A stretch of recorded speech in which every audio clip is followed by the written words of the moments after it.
Assalamualaikum, salam sejahtera dan selamat kembali semula ke channel Abang. Terima kasih sangat-sangat sudi nak dengarkan cerita yang Abang nak sampaikan hari ini. Hari ini Abang nak sampaikan hanya satu cerita, cuma Abang pecahkan kepada 3 sebab ceritanya cukup panjang. Tapi cerita kali ini keistimewaannya adalah ceritanya sangat stres. Yang Abang dengar cerita tu melalui panggilan telefon, Abang rasa macam manalah si pencerita boleh bertahan dalam situasi yang sangat menegangkan selama 8 bulan. Jadi, tanpa membuang masa lagi sebelum Abang mulakan cerita, marilah kita sama-sama berdoa kepada Allah Ta'ala. Semoga Allah panjangkan umur, murahkan rezeki, berikan kesihatan yang baik untuk kita semua dan permudahkan segala urusan kita dunia dan di akhirat. Dan semoga Allah memberikan syurga buat mak ayah kita serta memberikan keamanan untuk kita satu dunia. Tanpa berlengah-lengah lagi, Abang akan mulakan cerita kali ini dengan A'udzubillahiminasyaitanirrajim. Bismillahirrahmanirrahim. Allahumma salli ala Sayyidina Muhammad wa ala ali Sayyidina Muhammad.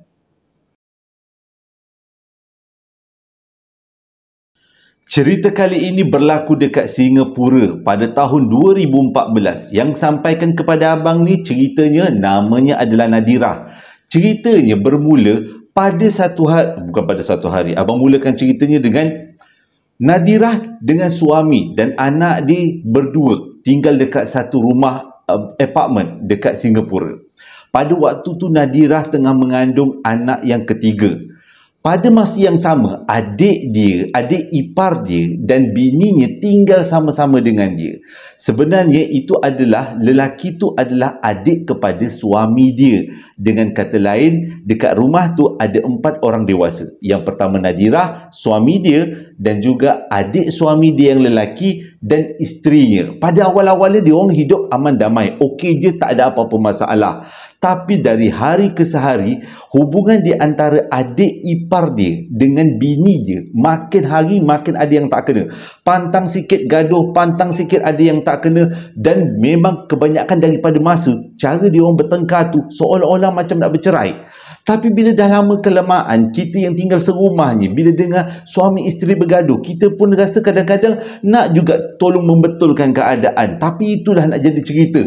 Sampaikan pergaduhan tu menyebabkan dia dengan suami dia pun bertengkar juga. Nadirah dengan suami dia bertengkar juga. Bertengkarnya pun sebab apa? Sebabnya minta si suami ni tegurlah adik dia. Awak tegurlah adik awak. Adik awak tu lelaki.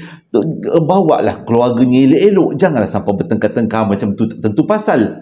Disebabkan perkara-perkara macam tu, kadang-kadang hubungan Nadirah dengan suami dia pun agak tegang disebabkan orang yang sebelah sana gaduh-gaduh. Jadi dia kata lama kelamaan dia rasa macam jomlah, dia kata pindah cakap dengan suami dia, jomlah kita cari rumah lain, ataupun awak cakap dengan adik ipar awak dan bini dia, pergilah cari rumah lain. Tapi setiap kali suami dia nak cakap supaya adik dia dan bini dia pindah daripada rumah tu, macam-macam halangan, macam-macam urusan yang tak kena, yang menyebabkan si suami dia tadi memang tak boleh nak cakap dekat adik dia supaya move on, pergi cari rumah lain. Sebabnya kadang-kadang kalau kita 3 berempat dalam satu rumah yang sama, kadang-kadang masalah aurat satu hal, masalah hubungan nak bercakap lebih tu pun susah juga kan, aurat segalanya. Jadi Nadirah mintalah suami dia cakap dengan adik dia, tapi adik tak boleh nak cakap. Dia kata susah nak cakap, kesian tengok adik, sebagai abang nak bagi bantuan. Okey, ceritanya berlanjutan pada satu hari, pasangan suami isteri ni, iaitu adik ipar dia dengan bininya bergaduh teruk. Tak tahu hujung pangkal, bergaduh teruk sampaikan menyebabkan pasangan tu bercerai. Dan selepas pasangan tu bercerai, si bini tadi, bekas bini lah, baliklah rumah bapak dia. Tinggallah dekat rumah tu 3 orang dewasa. Nadirah, suami dia dan adik suami dia. Mula-mula keadaan okey, tak ada masalah. Tapi bila dah lama-lama, kata Nadirah, dia agak jadi tak selesa. Sebabnya adik ipar dia ada dekat situ. Nak jaga aurat. Kadang-kadang dulu kan dia ada bini kan. Jadi okey lah juga ada perempuan lain dalam satu rumah. Ini dia je seorang perempuan dalam satu rumah. Dan 2 lelaki. Aurat dia dengan adik ipar dia pun kena jaga juga. Tapi mujurlah dia cakap yang baiknya adalah adik ipar dia ni jarang-jarang ada kat rumah. Kadang-kadang seminggu tak balik, kadang-kadang sebulan tak balik. Entah ke mana dia pergi. Tak tahulah ke mana dia pergi, dia tak pernah beritahu dekat abang dia. Waktu adik dia tak ada kat rumah tu legalah. Tapi bila adik dia ada dekat rumah, pada masa yang sama si suami tak ada kat rumah, susah Nadirah. Kadang-kadang terpaksa duduk je dekat dalam bilik. Waktu tu dia tengah mengandung kecil. Dan di sinilah bermulanya kisah yang pelik ni. Pada satu hari tu, tiba-tiba si adik ipar dia ni mengamuk dekat Nadirah. Nadirah tak tahu ujung pangkal, tapi habis dimaki-makinya Nadirah. Dia kata Nadirah tu syaitanir rajim. Mula-mula Nadia diam sebab dia tak tahu nak melawan, dia tak tahu ujung pangkal kenapa. Tapi mujurlah waktu si adik ipar ni tadi mengamuk-ngamuk, suami Nadirah balik. Jadi bila suami Nadirah balik, dia tanyalah dengan adik dia, kau dah kenapa marah bini aku? Rupanya dia kata, aku dah tahu punca aku bercerai adalah disebabkan perempuan tu. Dia kata, dia tunjukkan jari telunjuknya ni dekat muka Nadirah. Waktu tu Nadirah jadi bela. Dengan dia mengandung lagi, dia dah kenapa pula aku yang jadi punca? Jadi dia mintalah dia jelaskan kenapa, macam mana ceritanya. Jadi si adik ipar ni beritahu, selama ni hidup dia dengan bini dia baik-baik aja, aman bahagia. Kalau gaduh pun setakat gaduh-gaduh manja. Tapi perempuan yang bernama Nadirah ni memang tak suka dia duduk dekat rumah tu, tak suka hubungan mereka suami isteri. Inilah puncanya kami bercerai. Engkau, dia tunjuk Nadirah, betul, engkaulah penyebabnya yang menghantar sihir-sihir dekat aku, yang menyebabkan hubungan aku dengan isteri aku tunggang langgang dan kami bercerai. Waktu tu Nadirah blur. Dah pula aku yang mengamalkan ahli sihir ni. Jadi Nadirah cuba terangkan, sebenarnya dia langsung tak ada kaitan. Dia tak ada kaitan dalam ini cerita. Yang kau nak bercerai, kau punya pasal. Aku tak tahu pun apa-apa. Tapi hari tu memang bergaduh teruk. Habis bergaduh tu Nadirah masuk bilik menangis dengan dia mengandung dia. Dia cakap dengan suami dia, awak kena suruh adik awak keluar daripada rumah ni. Sekarang ni dia dah melampau. Dia tuduh saya sebagai orang yang menyebabkan dia tu bercerai dengan bini dia. Tapi macam mana suami dia nak bercakap? Suami dia kesian tengok adik dia. Kalau dia halau adik dia keluar daripada rumah, ke mana pula adik dia nak pergi? Pada waktu tu adik dia belum dapat kerja yang tetap lagi. Jadi dia minta Nadirah bersabar. Bini mana yang boleh bersabar bila tengok adik ipar yang perangai macam tu duduk satu rumah? Sejak daripada tu hubungan dah memang makin renggang. Setiap kali adik ipar dia ada dekat rumah, dia rasa dia macam raja dekat rumah tu. Dia nak makan, dia nak masak, dia nak buat apa, dia nak tengok TV, terbungkang dekat ruang tamu. Dia punya pasal. Nadirah sebagai tuan rumah terpaksa duduk dalam bilik menangis, memendam rasa. Cakap dengan suami, suami tak nak dengar. Nak nolong adik, adik ipar pula perangai macam tu. Jadi memendam rasa. Pada satu hari, pada waktu tu anak Nadirah yang kedua tiba-tiba merengek nak susu lah tengah malam waktu tu.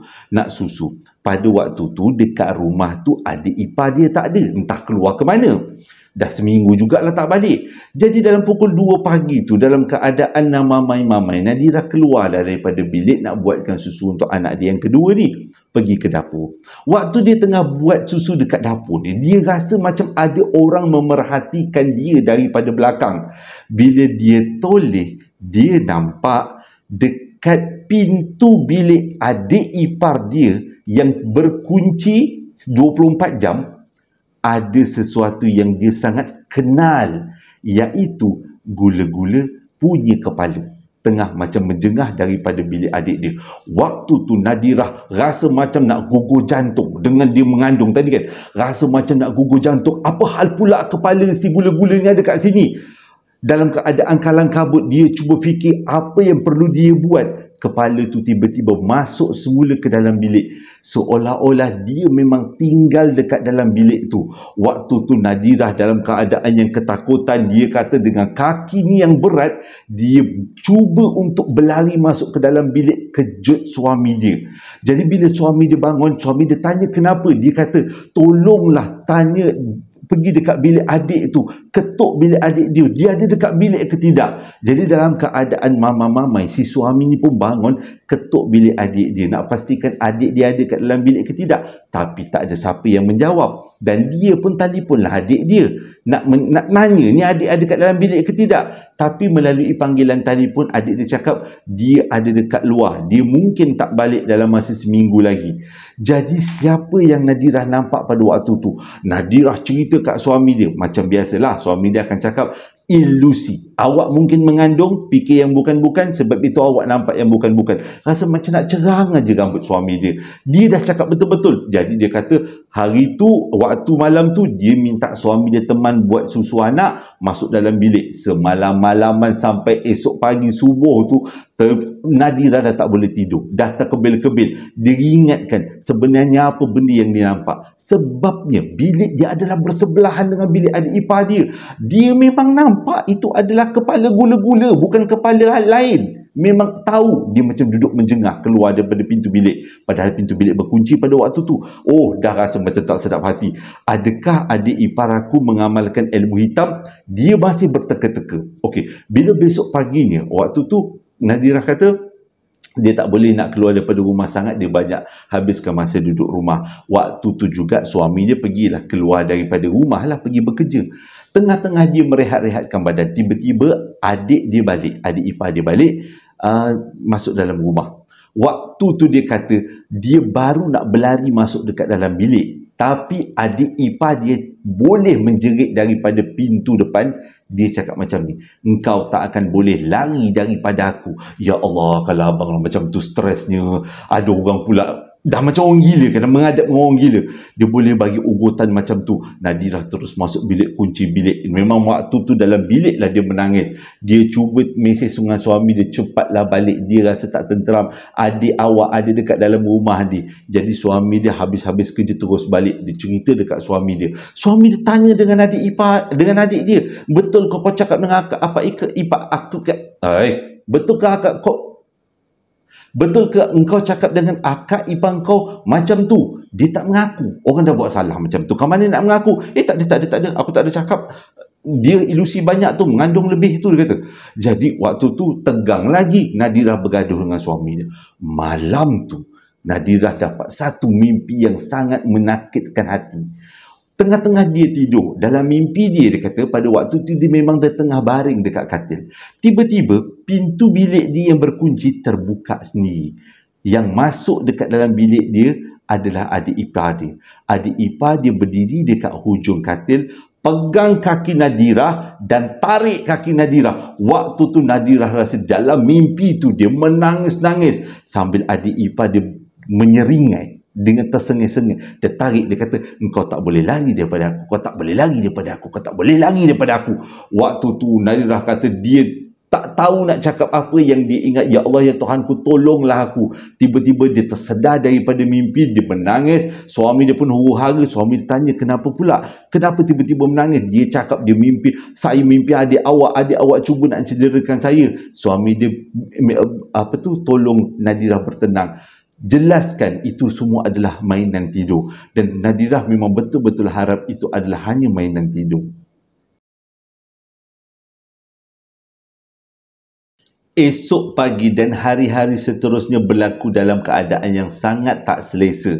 Sebab dia dah mimpi adik ipar dia macam ada sesuatu yang berkaitan dengan alam sebelah, yang berkaitan dengan sihir.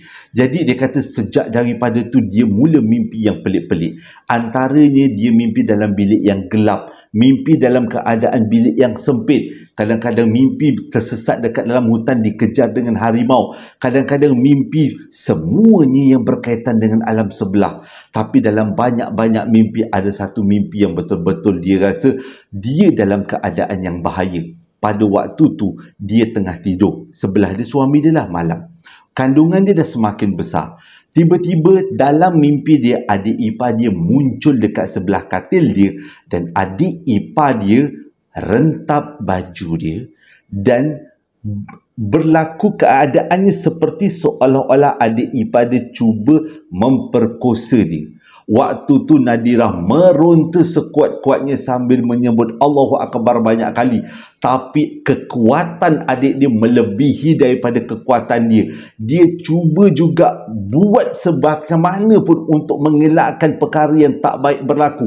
Walaupun tu hanya dalam mimpi. Tiba-tiba dia rasa macam tangan dia ditarik oleh sesuatu dan dia tersedar daripada mimpi, rupanya suami dia. Dan suami dia tanya kenapa. Dia beritahu dekat suami dia yang dia mimpi malam tu adik ipar dia nak rogol dia. Pada waktu tu adik ipar dia ada dekat rumah tu. Jadi Nadira kata dia dengan suami dia perlu buat sesuatu. Selepas berbincang pada malam tu juga, esok paginya diorang buat keputusan untuk pindah rumah.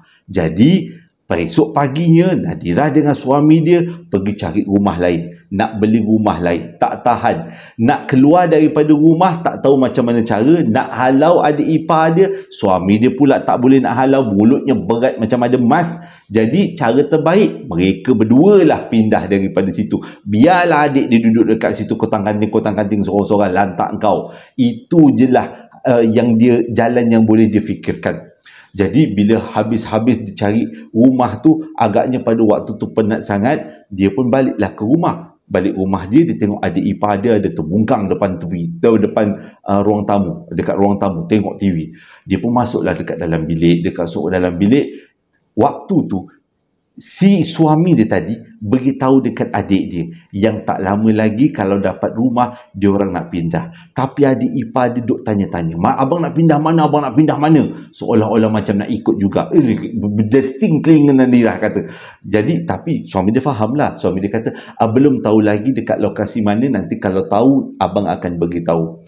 Jadi suami dia pun masuklah bilik. Nadira bersyukur, dia cakap dengan suami dia, apa pun terjadi jangan beritahu adik ipar dia yang dia orang nak pindah kat mana. Untuk meredakan hati yang rasa tengah gundah gulana, pada hujung minggu tu mereka sekeluarga pun pergilah bercuti dekat Malaysia, lebih tepat lagi dekat Port Dickson.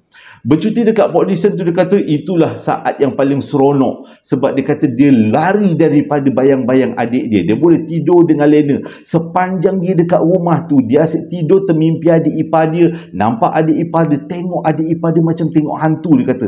Dan setiap kali dia mengamuk, dia benci, dia mengalami situasi tu, dia akan mengamuk dekat suami dia. Bila mengamuk kat suami, jadi tegang, jadi bergaduh, hubungan dah tak berapa nak ngam. Jadi bila bercuti dekat Port Dickson tu, itu adalah satu benda yang paling best. Adik ipar dia tak ikut. Okey. Habis balik bercuti tu, dia baliklah ke rumah dia balik. Waktu tu tengah hari. Adik dia tak ada dekat rumah. Dia dengan suami dia, dengan anak-anak aja ada kat rumah. Jadi disebabkan kandungan dia dah besar pada waktu tu, dia pun ambil keputusan untuk baring dekat dalam bilik dengan pintu yang terbuka. Selalunya pintu tertutup kan. Depan pintu bilik dia ada pintu store, bilik store.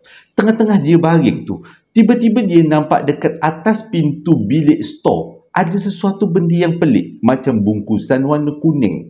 Jadi dia cakap dengan suami dia, "Bang," dia kata, "saya nampak ada bungkusan warna kuning dekat atas pintu store. Ambillah," dia kata. Jadi si suami dia pun rasa macam ada yang tak kena dengan bungkusan tu. Tengok, dia pun panjatlah ambil. Sekali buka, dalam tu ada rambut, ada kuku, ada paku, ada tanah dan juga ada gambar perkahwinan Nadira dan suami dia.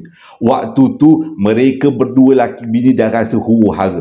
Kita ni disihir oleh seseorang. Siapa yang sihirkan dia? Tapi Nadira kata dia tak ada calon lain untuk dituduh selain daripada adik ipar. Sebab kejadian yang pertama waktu adik ipar dia bercerai dengan bini dia, dia tuduh Nadira sebagai orang yang menyebabkan mereka berdua bercerai. Tak tahu nak pergi mana, nak tunjuk kat siapa ni, macam mana nak batalkan sihir ni. Tiba-tiba Nadira teringat bapak dia alim. Bapak dia memang selalu orang minta tolong untuk putuskan sihir. Jadi dia call bapak dia. Dia kata, "Bah," dia kata, "ni ada benda yang tak kena, boleh tak abah tolong tengokkan?" Bapak dia terus cakap, "Bawa balik, bawa pergi datang rumah abah. Bapak akan tengokkan macam mana apa-apa benda." Jadi mereka satu keluarga ni pun dengan barang yang bungkusan kuning ni pun pergilah rumah bapak dia. Bila bapak dia tengok, bapak dia mengucap panjang. Bapak dia cakap, "Ini adalah salah satu bentuk sihir pemisah. Kita tak boleh nak tuduh siapa yang menyebabkan sihir pemisah ni yang buat, tapi kita perlu batalkan." Bila dengar macam tu, Nadira dengan suami dia jadi takut. Rupanya dalam keadaan keluarga dia yang harmoni, ada orang yang dengki yang nak putuskan. Patutlah dia setiap kali pun bergaduh dengan suami dia. Ada kalinya dia menyampah tengok suami dia menyampah tengok dia. Lagi-lagilah pada waktu tu dia mengandung, lagilah dia menyampah dengan suami dia. Ditambah pula rupanya ini ada kaitan dengan angkara sihir. Jadi bapa dia cakap, jangan risau, dalam masa 2-3 hari akan datang, bapa akan datang ke rumah kamu. Bapa akan tengok kalau ada tanda-tanda lain yang menunjukkan orang tu penghantar sihir. Jadi Nadirah dengan suami dia pun baliklah rumah. Waktu tu dia dah dimandikan, dah diputuskan dengan sihir pemisah tu. Dia dah balik rumah dalam keadaan yang masih lagi takut dan berdoa, moga-moga si adik ipar tak adalah datang rumah, tak adalah balik pada waktu tu sementara bapa dia nak datang kan. Jadi selang 3 hari bapa Nadirah pun datanglah rumah tu. Bila masuk dekat dalam rumah tu, bapa Nadirah terus berdiri dekat depan satu bilik dan bapa dia tanya, bilik ni bilik siapa? Siapa yang tinggal dekat dalam bilik ni, kenapa dia berkunci? Jadi Nadirah kata, bilik tu bilik adik suami dia. Suami dia pun ada kat situ. Bilik adik suami dia, sejak dia bercerai, dia jarang ada dekat bilik. Tapi dulu itulah bilik mereka suami isteri. Bapa dia cakap apa? Orang yang ada dalam bilik ni adalah orang yang mengamalkan ilmu sihir. Dia membuat pujaan dalam bilik ni. Jadi Nadirah pelik. Macam mana bapa dia boleh tahu dalam ni ada pemujaan, dalam ni dipuja-puja, dibuat sesuatu dalam bilik ni? Bapa dia cakap, berdasarkan daripada gerak hati yang Allah berikan dan berdasarkan daripada apa mata yang bapa nampak. Dia kata, dekat dalam bilik tu, orang tuan punya bilik ni telah membela seekor gula-gula sebagai pendamping dia. Seram pula, ada orang suka bela gula-gula. Belilah lain, kucing ke?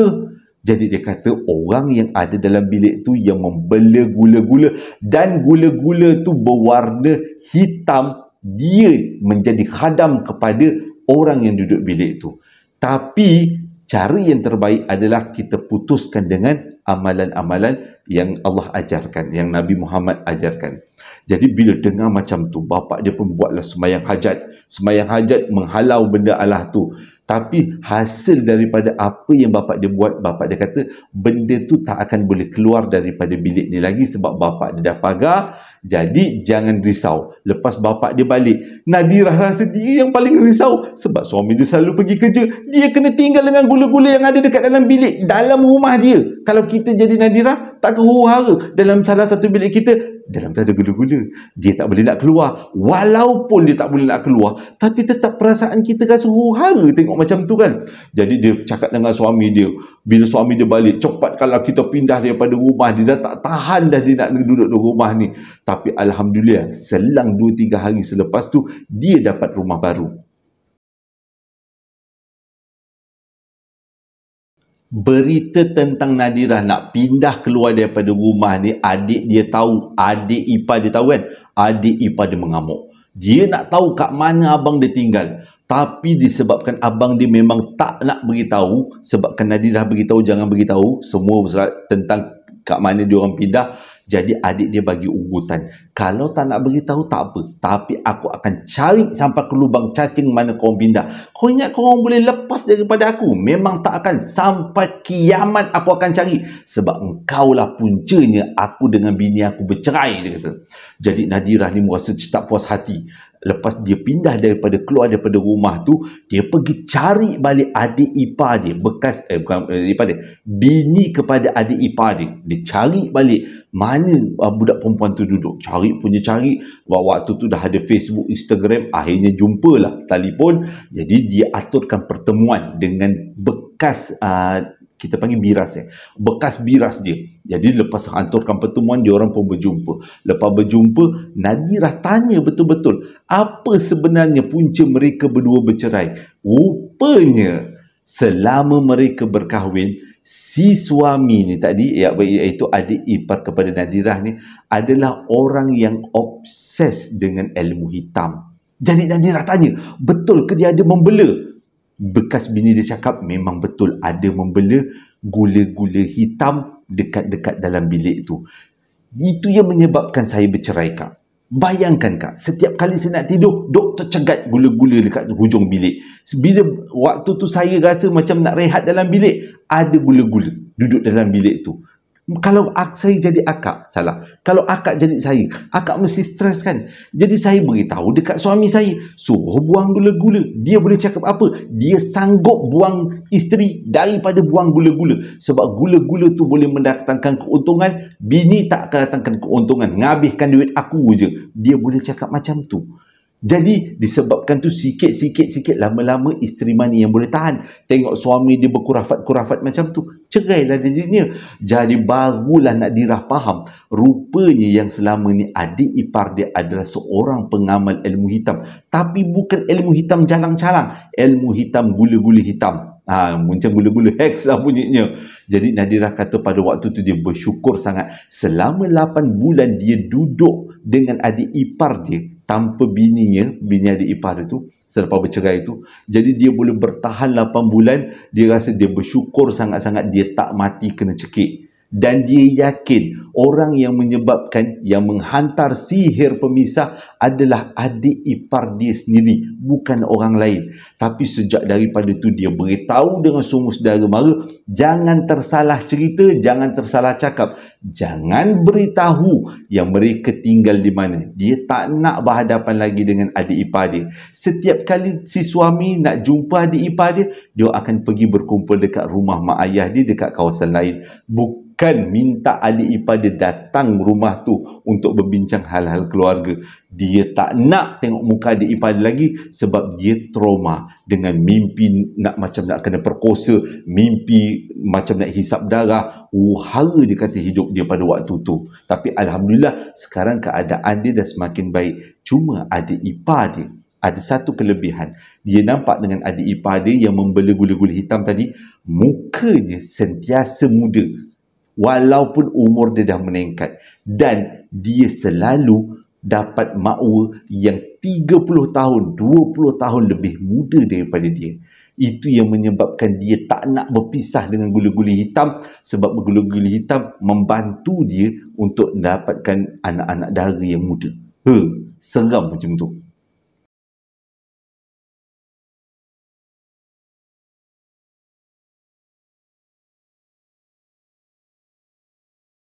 Terima kasih sangat-sangat sudi dengarkan cerita yang abang sampaikan. Abang beritahu dengan Nadirah, kebanyakan cerita yang abang dapat tak tamat dekat situ. Bila adik ipar dia meninggal, ilmu yang dia pegang akan pergi ke anak-anak. Itu lagi susah. Diwariskan kepada anak-anak ilmu-ilmu ni. Jadi anak-anak nanti akan merana. Dan anak-anak perlu cari cara macam mana nak memutuskan ilmu tu. Itu yang paling susah. Jadi sebelum abang tamatkan cerita, abang nak sampaikan beberapa ucapan lah selamat hari jadi.